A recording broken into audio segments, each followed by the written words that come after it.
امام راضی کہتے ہیں حضور نے ایک رکا پکڑا چھوٹا سا، ایک بندے کو لوگ دوزخ میں لے کے جا رہے ہیں۔ اچھا مجھے ایک بات بتاؤ، فیصلہ پہلے ہو گیا ہے، اللہ کے سامنے ہوا ہے اور فیصلہ ہو گیا اور طے ہو گیا کہ دوزخ میں جانا ہے، وہ قریب پہنچ گئے دوزخ کے، تو حضور نے دیکھ لیا اور بتایا کس نے؟ حضرت آدم نے۔ حضرت آدم کہنے لگے حضور وہ آپ کے غلام کو دوزخ میں لے جا رہے ہیں۔ نبی پاک آگے گئے، کیا پڑھتے ہیں ہمارے بھائی؟ حضور نے مجھے ان سے چھڑا کے چھوڑ دیا۔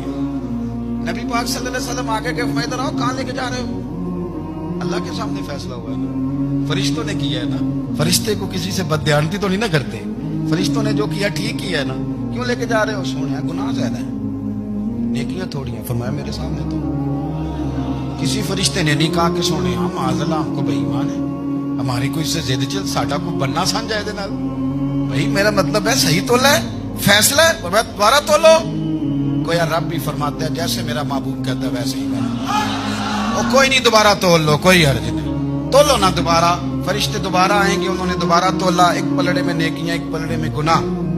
اب وہ گناہ پھر زیادہ نکلے تو نبی پاک نے نا جیب سے اتنا سا روکا نکالا۔ روکے کا بھی کوئی وزن ہوتا ہے، وہ حضور نے نیکیوں کے پلڑے میں رکھ دیا، نیکیاں بڑھ گئی، فرشتے بھی چپ کر گئے۔ چلو بھائی جنت میں۔ میری طرح کا تھا نا پتہ سارا سردار کو کی دیا، پتہ تو تھا نا اسے من آنم کے مندانم، تو سیدھا حضور کے قدموں سے جا لگا، کہنے لگا سونیا میں تو ساری زندگی گناہ کرتا رہا، یہ کون سی نیکی ہے؟ تو حضور فرمانے لگے چپ کر، جنت کا دروازہ کھول گیا، تو جا جنت میں۔ حضور رکے میں کیا ہے؟ فرمایا تو نے ایک دن درود و سلام نہیں پڑھا تھا؟